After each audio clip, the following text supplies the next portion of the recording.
Will it annoy you if I turn the lights off at the back? Yeah. Would you prefer it to be dark? I never get annoyed. Yeah.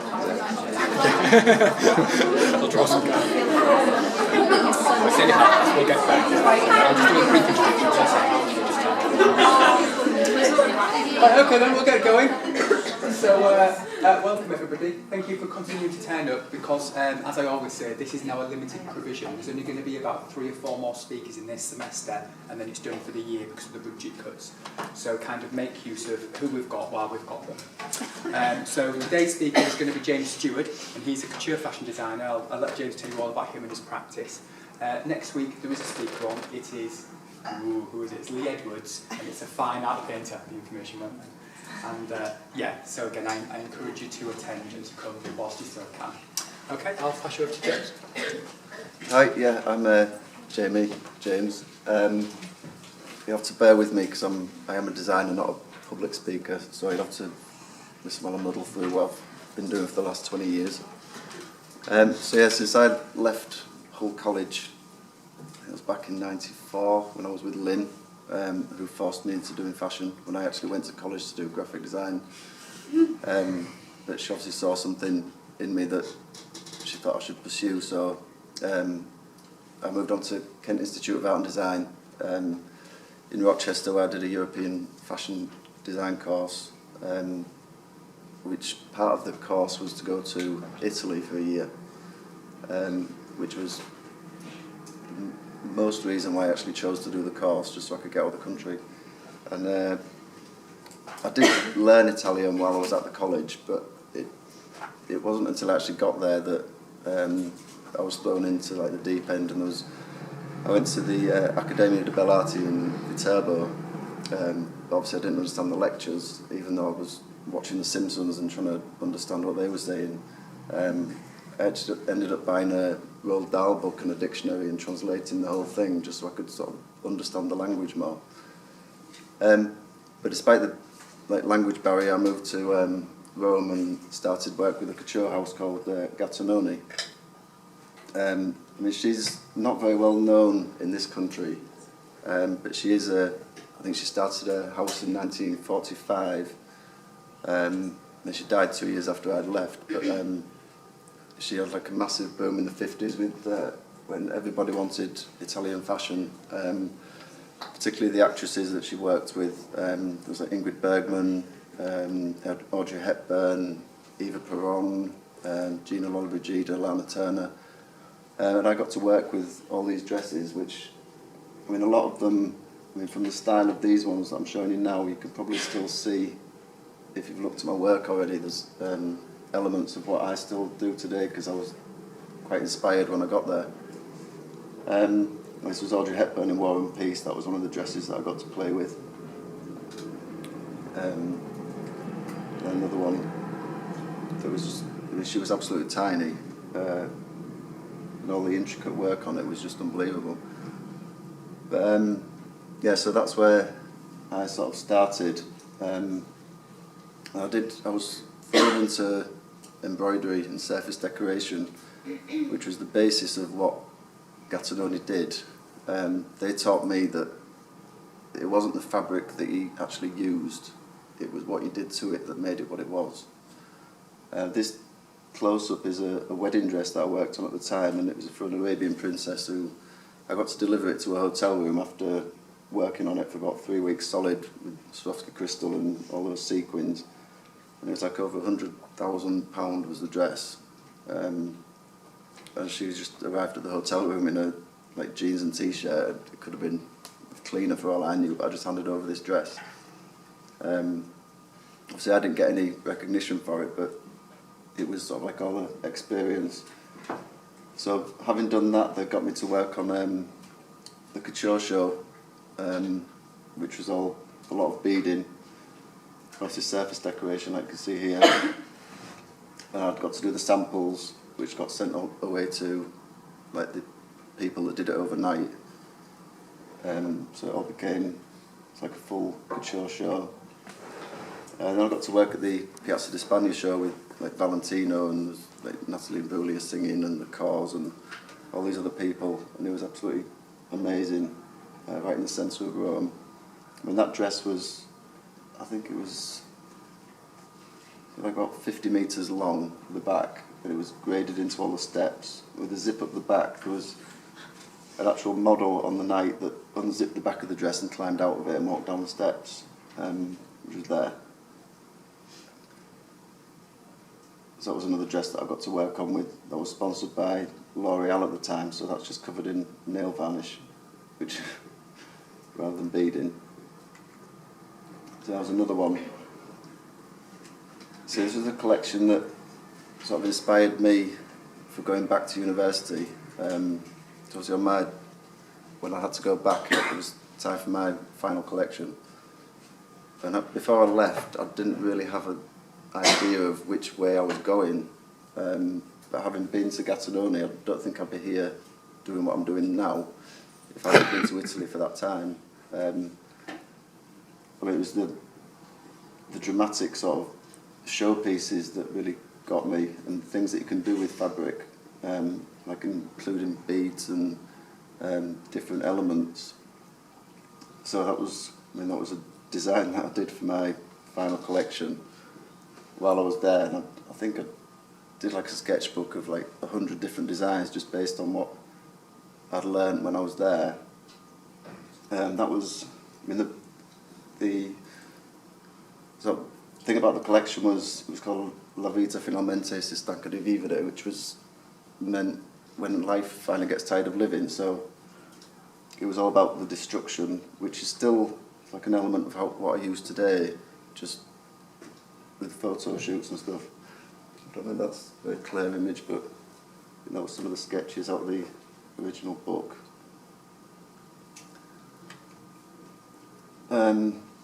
So yeah, and I've worked with like Bacardi Breezer on dresses for them for advertising campaigns. The Camelot with the Euro Millions tickets when they first came out, which is just basically working on the stand. I worked with the Royal Horticultural Society for a dress made out of moss, which was really hard to work with. But it was basically muslin base with just covered in moss that all had to be stitched on like individually with like grass ferns and stuff. So then when I finished uni, I moved back to Hull. I wanted to make some money to go back to Italy with. So I started making clothes for friends, and there was a shop called Aqua at the time. So I became friends with Julie, who still owns Aqua now, and she basically asked me to go into partnership with her because she took on my collection and sold it immediately. So she was like, I'm thinking of moving to Leeds and opening a shop over there. Would you be interested in being the designer? So rather than going back to Italy, I moved to Leeds. And we opened a shop in the Corn Exchange, and I'd been sponsored by Levi's for a final collection. I had like loads of jeans and denim. So to cut costs, I just made everything out of denim. I mean, that's just using waistbands that came from other pieces that I'd constructed. But at the same time, I didn't want to be known for just denim. So it was a case of putting my sort of pattern cutting skills to the test and seeing if I could make commercial clothes rather than the couture stuff, but still using the things that I'd learnt when I was at the couture house. So obviously the denim skirts there with it's like a plaited knitted top, which was just an effort in itself, but it looks alright. But so there was all the leftover pockets, obviously, so that all came into use afterwards for a photo shoot for magazines.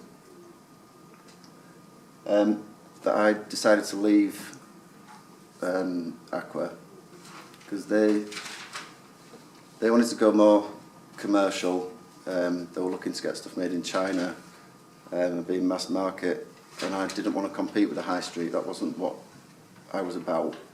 So I left on good terms. I'm still really good friends with Julia. She's obviously on ASOS biggest selling label. She's moving to LA next year to open another shop. which is a bit of a kick in the teeth, but that's what I decided at the time, and I can't go back. But when I left Aqua, I was a bit strapped for cash. So taking on what I'd learnt at Gattinone, I did buy cheap fabrics. So this is still going back to Aqua. I did buy cheap fabrics. So I bought Hessian sack, I bought cotton, muslin, and made a collection. As you can see, this is more like a sculptural piece in potato sack. And I entered one of the dresses into Yorkshire Bride's Couture Design of the Year Awards. And there was well-known designers there, and they had dresses made of imported lace and silks and all the rest of it. And when I won, there was an absolute outcry. They thought it was a fix, and they thought I was a one-trick pony and all the rest of it. And it was just horrendous, like all the bitching that went on behind the scenes. But it wasn't what the dress was made of, but it was what it looked like, and obviously it was something that I had orders for afterwards, so somebody did actually get married in this. So this was a photo shoot that went to somewhere in the south of France, so my whole collection got taken there for a shoot for a magazine.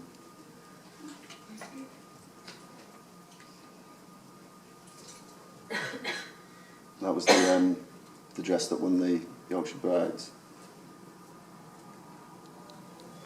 Then through friends of Yorkshire Television, I started making clothes for some of the actresses from Emmerdale and Coronation Street. And I'd known Vicky Binns for a couple of years. I'd made her a few dresses, and I think she was going to the awards, the soap awards one night, and she was with the head of the costume department. And I'd made a dress for her, and she was, the costume guy was like, "Oh, where'd you get your dress from?" And she explained who I was, and he said, "Oh, do you think you'd be interested in doing your dress for the TV programme?" So I made Molly's wedding dress. I don't know if any of you watched Coronation Street at the time. But that was her dress. So I got to be on set and everything at the same time.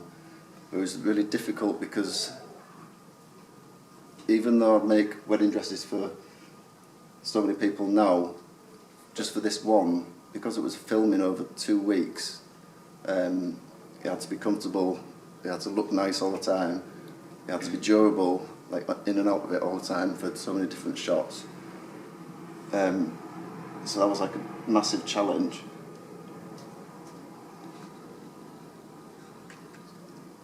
And then I got given Becky's wedding dress to do, which was for the second wedding, not the one that was, which looked like Jordan and Barbie sort of crossed.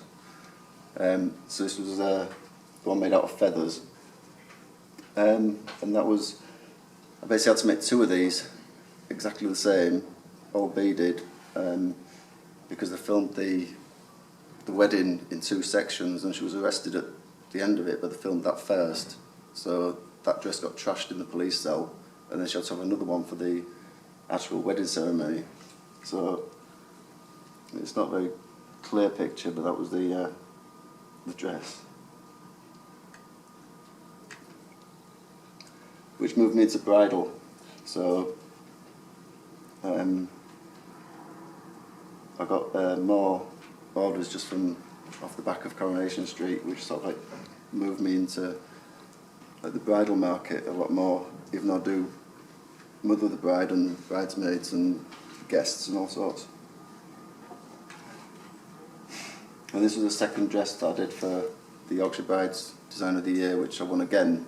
So it was the women who had complained about me before sort of like bit their tongues this time, because I couldn't really fault it. Basically, it was a chance to work with different photographers as well. So this guy, Murat, who's one of my close friends, he's like a creative as well. So when I come up with an idea, he's like, right, yeah, let's shoot it. He gets really excited about it. So we set up like things in the studio. So I mean, this was like a circus theme. Just like dressing, like he gets models from like Model Mayhem and people that he's used along the years. Yeah, we just get together and spend a day shooting. So again, you can see in this, it's not very clear, but the beading are on the top, and then it's like a silk distressed sack over silk crepeback satin.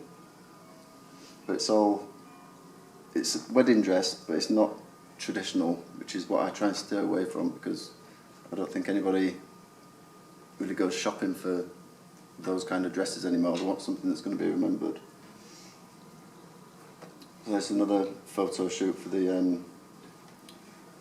it was a photography magazine, so this was used for an advert for a new camera.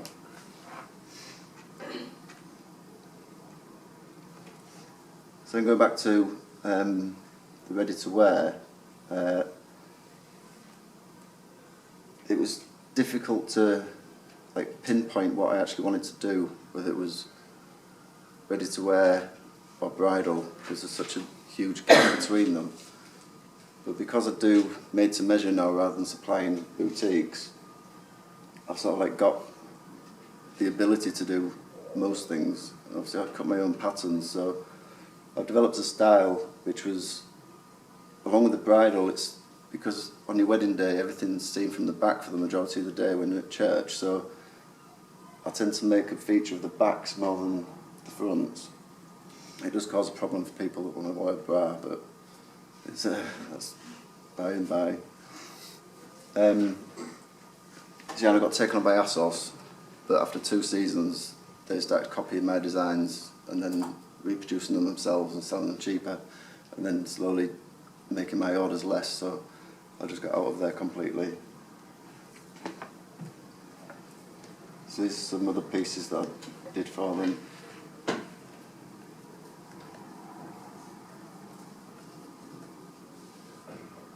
And it was kind of an element of the going out as well as the sort of cocktail style. I mean, this was all in denim again, but that was Bengalin and sateen. And there was my 15 years in Leeds. I did a photo shoot for Yorkshire Evening Post and the City Dweller magazine, and a couple of others that got interested. So we had a photo shoot at Kirkstall Abbey, which is the Leeds landmark. I didn't actually want to be in this picture, but I just got pushed, which is why I'm not looking too happy. Yeah, that was the collection at the time that had been taken on by, I had some pieces on Catherine Kelly when she was doing the awards. It was Vancouver. I got invited over to Vancouver to be the first British designer to show at Vancouver Fashion Week. So I designed, it was quite scary, obviously flying all that way, not knowing what was going to happen, who the models were, not having met anybody before. So I did the collection. It was inspired by Greek mythology, which you can't really see in that dress, but it was all elements of crossed with space and pattern cutting, which is a big thing for me to challenge myself all the time with the pattern cutting. So I think that was probably was about 2 weeks' work just to try and get that hole in the side, which some people thought was just to take a bottle of wine in, but it wasn't modelled around that. So there's the Galaxy coat, which was first done for Aqua. With it being a timeless piece, I tried to stay with timeless rather than going for particular trends. So I know that in 10 years' time somebody could pull something out of the wardrobe and still wear it again. And these coats have gone all over the world now. I mean, I've got clients in Dubai, New York, Las Vegas, in Europe. And each one's completely different because they can pick their own linings, which is just as much as a feature of the coat as the rest of it. So in the Galaxy shirt, which was developed from, there's clients from 15 to 65 that buy this shirt because it hides a multitude of sins. So yeah, this is just some of the pieces from the catwalk in Vancouver. You know, the Lincoln shirt and the wide leg pants. So the ants, that was another thing. There's a guy who used to make jewellery in Leeds.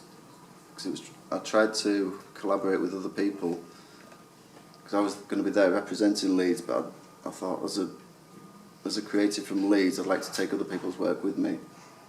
So I spoke to this guy called Mr. Finch, who you should check out on the internet. He's just written his own, or he's just produced his own book. He basically makes creatures out of just waste products, spoons, door handles, milk pots, anything. And he created these ants for me because I just said to him it was based on Greek mythology. He looked it up, found out that somebody had turned an anthill into an army of warriors and fought some battles. So he was like, right, we're going bright pink ants. So that was where they came from. And I think they got a lot more attention. So I came back from Vancouver. Catherine Kelly got in touch with me, who'd been obviously played Becky, so I first met her when I did a wedding dress for the Coronation Street. And it was her 30th birthday and she was being flown to New York with Hello magazine for a feature. And she asked me if she could take my collection with her, which ultimately ended up in a picture in Central Park, and there was some from Times Square, but I didn't really get some good shots of that because she was moved on by the police. But then from this, she actually said to her stylist that, I said, this guy has got something, I want to work with him from now on. And she gets sent clothes from different fashion labels, and she either sends them to charity or she sends them back saying that I don't need them, I've already got somebody who designs for me. So from there I've worked with her constantly, even to a point of designing her wedding dress when she got married in Vegas this year, which I had to keep a secret for 6 months because nobody was supposed to know. So I was doing it in secret at work when my studio mate had gone home, and then she got pregnant and didn't tell me, so she couldn't actually wear the dress on the day. She had to go to Selfridges before she boarded a flight and buy something else. So that was a bit of a kick in the teeth again. We obviously got to go with her for the awards and stuff, and dress her. So I was like Elton John's Grey Goose Ball. There's the Soap Awards, the BAFTAs, TV Awards again. And there's just a photo shoot that I took along a suitcase of clothes. I just got to work with her that day. So this was a dress that I designed for the BAFTAs for her, but she was away that night, so she didn't actually wear it for the BAFTAs, but I did get some decent pictures of it. But again, the dress was about using the fabric and then changing it to create a different look. Because the fabric was only, I think it was only about £6 a metre or something, just for quite a cheap lace. But then it was cut into strips, then weaved, and then appliqued at the bottom, so it grew down the dress quite organically. So this was another one she wore for the Olivier's, which again was quite a cheap fabric, but it was all stretched and pleated across the bodice. So it was, I can't remember what year that was. But I do get all these dresses back as well, so obviously you can't wear them again. Zara Phillips' wedding, and she got married in Scotland. So she rang me one, and she said she wanted to be Grace, somebody out of the film Annie. And I didn't have a clue who she was because I'd never actually watched Annie. Apparently she dances around with Daddy Warbucks. and this was the look that she wanted to go for. So obviously we did fittings, and she said, no, it needs to be this way, it needs to be that way. Then that was the final dress at the end. Now, apparently now I've got a fan of Kate Middleton after being at that wedding, but she can't accept gifts, so I've never actually been able to send her anything.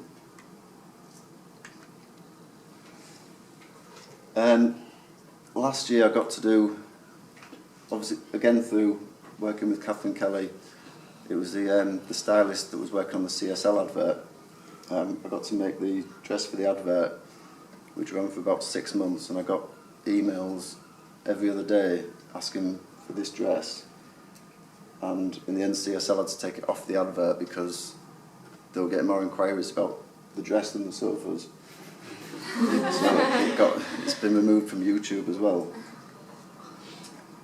Yeah, I got to spend the day in a Manchester studio as well. They built it all, and then I think that was made in 2 days. But that was the same lace as the previous dress that Kathleen wore, but again completely changed just by applique. That was the 15 years in Leeds. Well, that was the dress finally gets shown in Hello magazine with Kath Tilsley, another actress from Coronation Street. So yeah, then I went to menswear. Again, using the applique method that is like apparent in a lot of my work, is basically sketch and stitch. So I draw onto fabric, pin that onto a t-shirt, stitch around it and cut all the excess off, and that's what's left. Rather than printing, and I think it lasts a lot longer than a general print as well, and it's possible to do anything.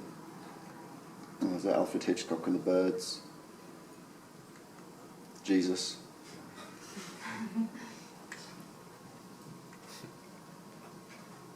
Oh, that's the one I've got on this morning, or this afternoon.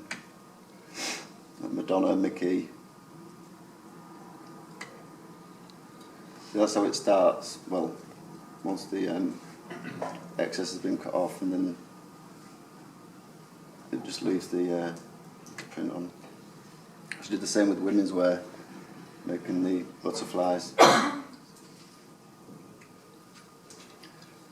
I always find it quite good to take photos of your progress.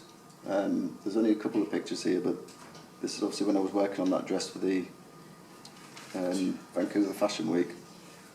It's like how to construct it. It gives sort of a better impression in your own mind as to how you went about doing it. I've got so many toiles, cotton toiles for that mannequin. They've got entire collections drawn on them with pen. It's like working on them in 3D.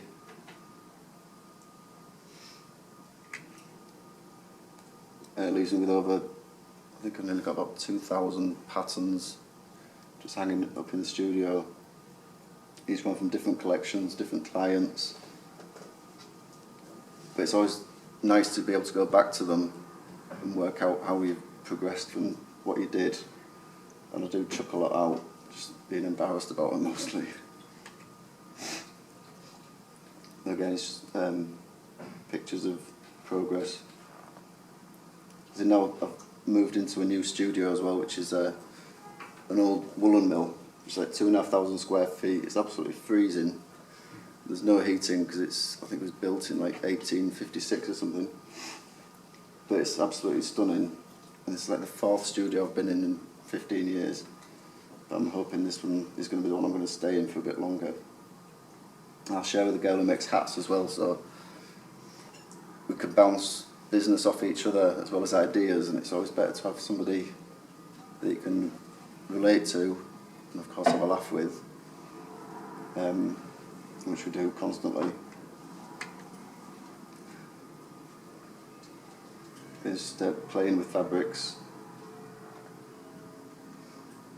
And this was, again, very cheap fabric.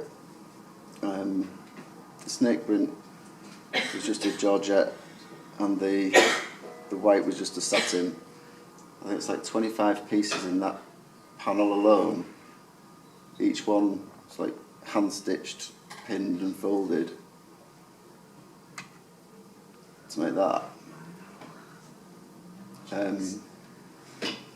Which I'm hoping it's had some interest from a guy that I made contact with in LA, who is the stylist for Jennifer Lopez.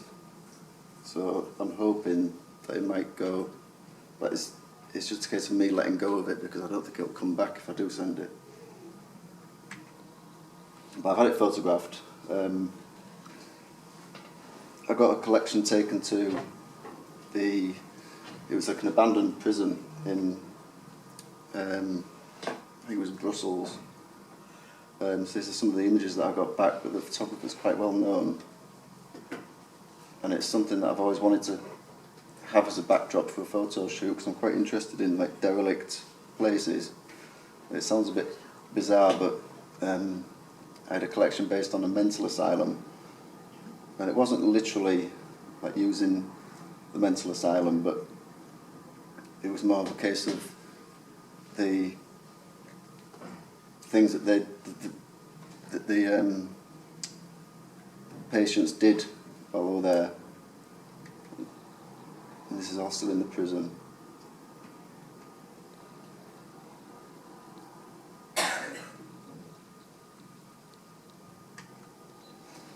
But that was it's kind of like a mood board for me.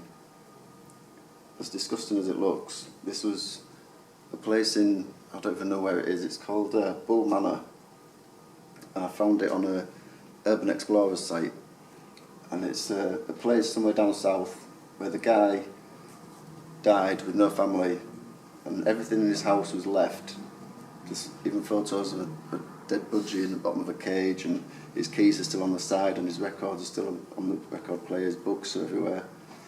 And it just fascinated me, and it sort of it inspires me for photo shoots, which is where sort of like my designs come from as well, thinking of how they could be shot, or even things like that. It's quite haunting. This is the Cane Hill Mental Asylum,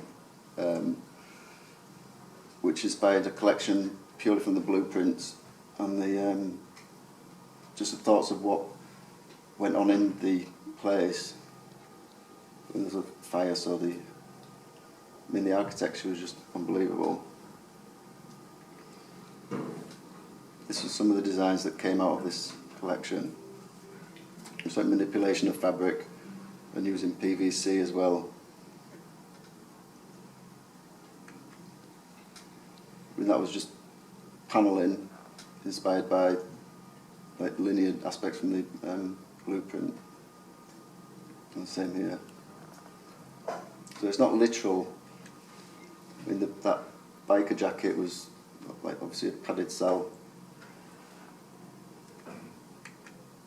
And then there was the finale piece, which was called the Living Dress, like about paranoia.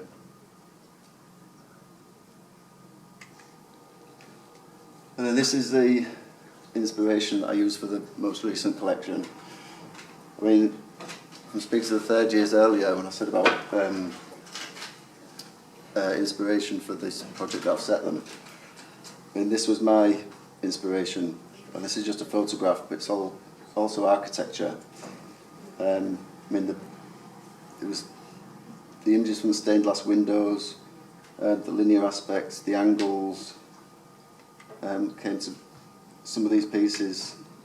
Obviously, the appliqué fabrics on top of fabrics, going from like it's like the Gothic architecture in the top, which became that, which started off as two dresses, a black one on top of a coral. Then it was all appliquéd, all the bits cut out, and that's obviously trying to make it symmetrical as well. And there's some of the other angles, again trying to use as much of the sort of creative pattern cutting as I could, making it 3D. So that's pattern on the back, all cut on the bias, trying to give the aspect of the tiled floor in the building. That stained glass window.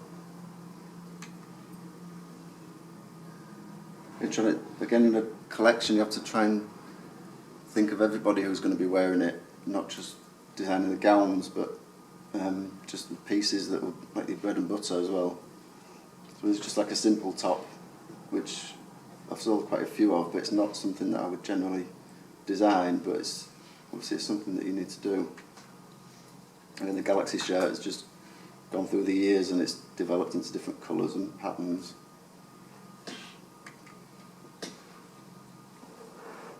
And this, if you ever choose to do something with bias cut stripes, then don't do it with OCD, because I had to take this piece apart countless times just because they were millimetres out, and it really annoys me.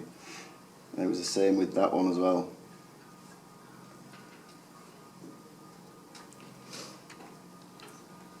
And that's basically it. So, yeah, 20 years in, how long was that, 20 minutes? 40. Sorry? 40 minutes. 40 minutes? Yeah. Oh, that's okay.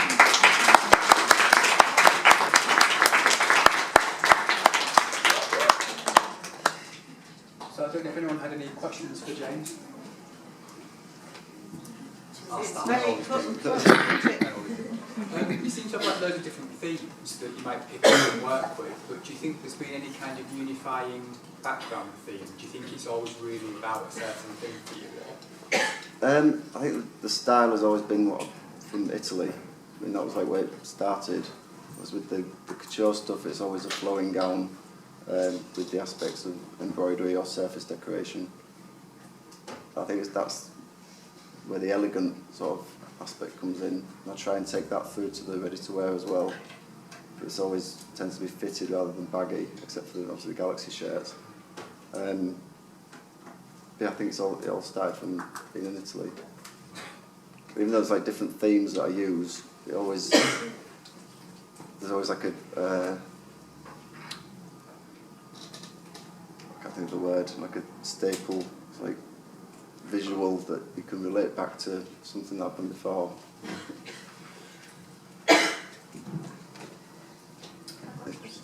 When you're designing for the celebrities, do you get paid for that, or the gifts?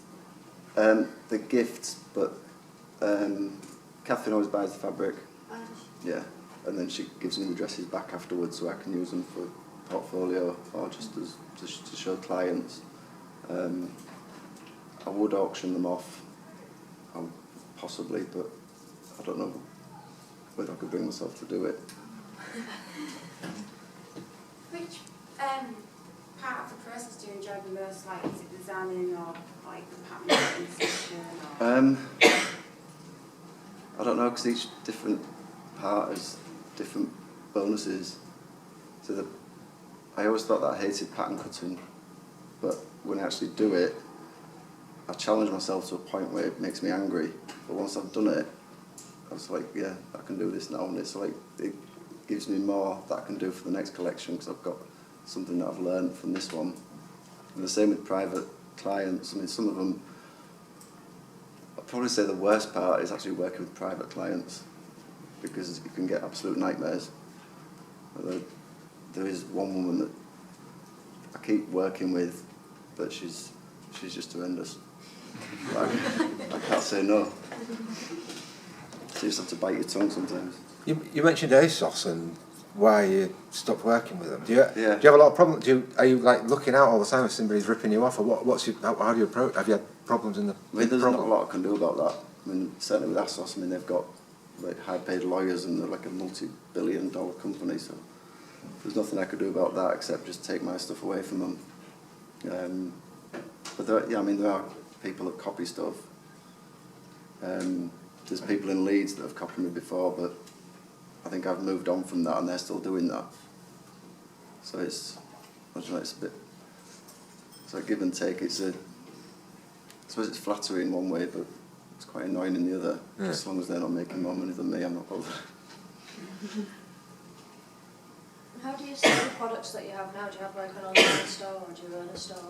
Or? I don't stock to any boutiques anymore. I mean, during the recession, a lot of the boutiques I stocked to would order stuff and then not be able to pay for it, and they say, like, well, can we send you it back? We can't have this. And I'm like, well, no, everything's made to order, so I ended up with stock back or them not willing to pay.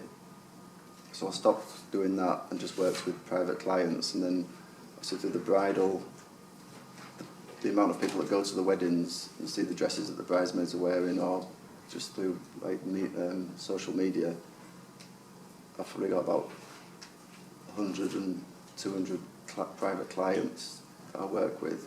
And then do you have like a separate online store where you sell? Well, I do bits and bats on like Etsy, but it's, the most part is through private clients and like word of mouth.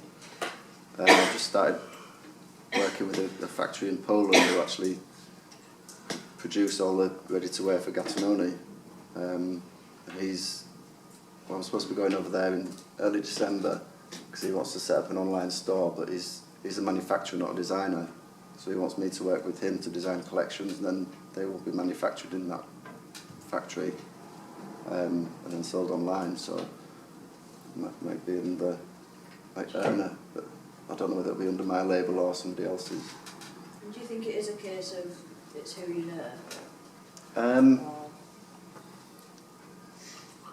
Yeah. Yeah. Whatever contacts you make, always keep those contacts. I mean, certainly when I moved to Leeds, I got noticed quite early on because of the denim, and there wasn't a lot of people doing. Well, there wasn't a lot of independent designers in Leeds at the time, so I mean, I was quite lucky when I arrived. And then meeting like people just on the socially who had like jobs within TV or something like that, and then obviously they put your name forward for something, and it just snowballs from there. So you just meet a lot of different people. But I think it is. You need to know the basics. Obviously, what you're doing. You need to have a good product. There's something like sale-worthy, something wearable, and people to believe in your product, and then obviously they will pass you on to other people. What other chances have been taken on in somewhere like Italy for sure? Like, if there's a language barrier, is that like a massive issue? Or? It depends where you're going to be working, or where you'd look to work. I think if it was somewhere like Diesel or like a jeans label, you'd probably be okay, because there'd be a lot of European people, certainly English speaking. More up-to-date fashion houses will be the same, but the traditional ones like Gattinoni, like Valentino, and whoever else, all their ateliers full of like old Italian women that do all the hand stitching who have no English whatsoever. So that's where I got thrown in the deep end and just had to learn. How did you get into that then? Did you just apply for a job there? Or? I just sent out letters. Right. Yeah, I got bored at the college because I didn't understand the lectures, so I just wrote letters and sent them out to about 10 different places. Got an interview at Gattinoni, and they took me on straight away.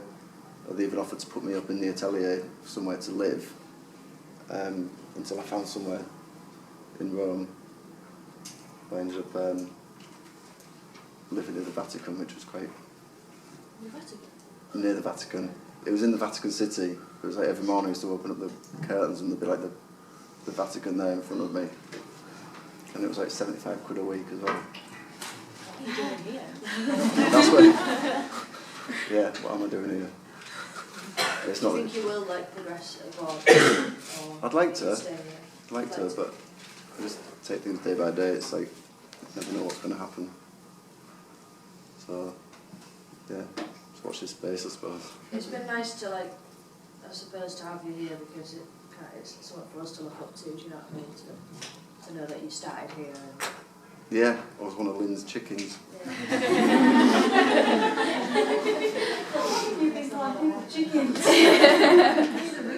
Yeah. 20 years ago. I've got a question. You know, when you went to Italy, was that like an internship or were you an apprentice? It was the third year of my course to go. There was some people that did.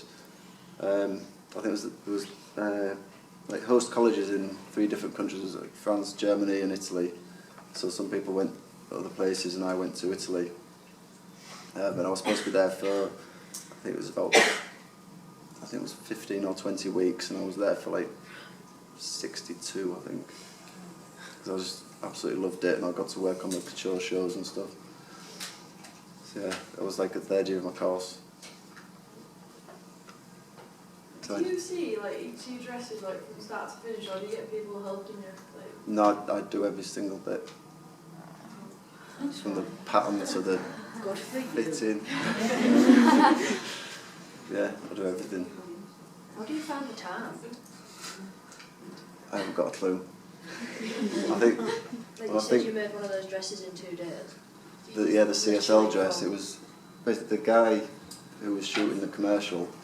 He had his ideas, and then the stylist had her ideas, and then somebody else had their ideas, but none of them had communicated together. So I was getting all these different ideas thrown at me, and I was like, "Look, what do you want?" So I had to Skype the filmmaker, who was like a conference call with the guy who owns CSL, and I had to do all these separate sketches for him. Like, right, this is what we want, but it wasn't until on the day of the shooting I was still actually sewing it.